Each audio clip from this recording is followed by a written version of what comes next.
त्याला तुझ्याशी लग्न करायचंय, ही वॉन्ट्स टू मॅरी यू, ही गोष्ट तू एका छोट्याशा गोष्टीहून ओळखू शकते. If a man really wants you to be his wife, he is going to advise you like a father. Simple is that. You know why? कारण त्यांनी ना एक खूप मोठं आणि खूप सुंदर विजन बघितलंय तुम्हा दोघांसाठी. He is on a mission to achieve something in life, आणि त्याला हवंय की त्याची अर्धांगिनी सुद्धा तेवढीच ड्रिव्हन असली पाहिजे, तेवढीच परिपूर्ण असली पाहिजे, तेवढीच मनाने करुणामय आणि तेवढीच सपोर्टिव्ह असली पाहिजे.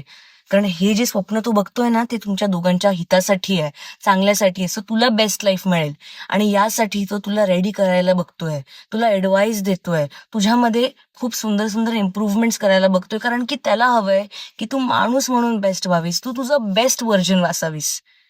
आणि हे एक माणूस तेव्हाच करेल जेव्हा त्याला तुझ्यासोबत आयुष्य घालवायचंय. So if your man is advising you, take all of it. He loves you.